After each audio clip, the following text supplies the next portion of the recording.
ആണ്. അതേപോലെ ജുമാ കുത്തുബ അറബി ഭാഷയിലല്ലാത്തത് ബിദ്അത്തല്ലേ എന്ന് ചിലർ ചോദിക്കും. അടിസ്ഥാനപരമായി കുത്തുബ അറബിയിൽ ആയിരിക്കണം. എന്നാൽ എന്തുകൊണ്ട് അത് അനറബി ഭാഷയിലും ആവാം? ഷെയ്ഖ് റബി റഹിമഹുല്ല പറഞ്ഞു, ഭാഷ ആരാധനയല്ല. ഭാഷ ആരാധന ആയിരുന്നുവെങ്കിൽ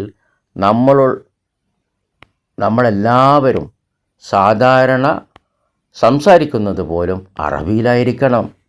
കാരണം ആരാധനയിൽ മാറ്റം വരുത്താൻ പറ്റില്ലല്ലോ. അപ്പം ഭാഷ ആരാധന അല്ല. അപ്പം നമുക്ക് നമ്മളെ ഭാഷയിൽ സംസാരിക്കാം. നബി സല്ലല്ലാഹു അലൈഹി വസല്ലമയുടെ ഭാഷ അറബിയിലായതുകൊണ്ടാണ് അറബിയിൽ കുത്തുബ പറഞ്ഞത്. കാരണം അത് ഉപദേശങ്ങളാണ്, കേൾക്കുന്നവർക്ക് മനസ്സിലായി എന്ന് ഹദീസുകളിൽ നമുക്ക് വ്യക്തമായി കാണാം. കേൾക്കുന്ന സഹാബാക്കൾ റളിയല്ലാഹു അൻഹു മനസ്സിലായതായിട്ട് കുത്തുബ പറയുമ്പം ഉള്ള ഹദീസുകൾ നമ്മൾ പഠിച്ചു നോക്കിയാൽ നമുക്ക് കാണാൻ പറ്റും. അനറബികളായ പ്രവാചകന്മാർ അലൈഹിസ്സലാം അവരുടെ ഭാഷയിലാണ് ഉപദേശങ്ങൾ നൽകിയത്. ഇതിൻ്റെ തെളിവെന്താ?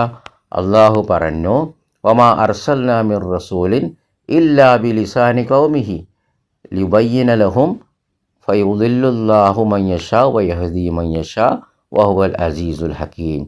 ഒരു റസൂലിനെയും തന്നെ അദ്ദേഹത്തിൻ്റെ ജനതക്ക് അദ്ദേഹം വിവരിച്ചു കൊടുക്കുവാൻ വേണ്ടി അവരുടെ ഭാഷയിൽ അല്ലാതെ നാം അയച്ചിട്ടില്ല.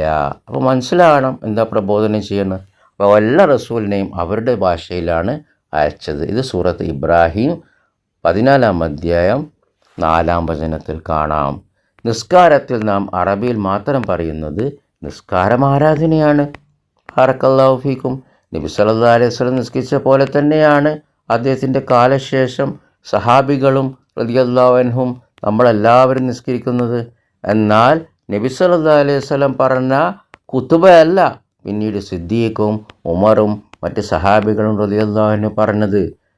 ബാറക്കല്ലാഹു ഫീക്കും. അപ്പോൾ അതാണ് കുത്തുബ. എന്താണ് അത്? അനറബി ഭാഷയിലാകാം. ഭാഷ സ്വമേധയാ ആരാധനയല്ല. അതുകൊണ്ട് നമുക്ക് ഏത് ഭാഷയിലും പറയാം. അത് അറബിയിൽ തന്നെ ആവണം എന്നില്ല. ബാറക്കല്ലാഹു ഫീക്കും. കുത്തുബ ഹാജത്ത് ഒഴികെ അത് അറബിയിൽ തന്നെ പറയണം. ബാറക്കല്ലാഹു ഫീക്കും. പിന്നെ നസീഹത്ത് കൊടുക്കുമ്പോൾ ഏത് ഭാഷയിലും പറയാം. നബി സല്ലല്ലാഹു അലൈഹി വസല്ലം പറഞ്ഞ കുത്തുബ തന്നെയല്ല സിദ്ദീഖ് ഉമർ ഒന്നും പറഞ്ഞ് എന്നൊക്കെ നമുക്ക് അറിയുന്ന കാര്യമാണ്. ബാറക്കല്ലാഹു ഫീക്കും.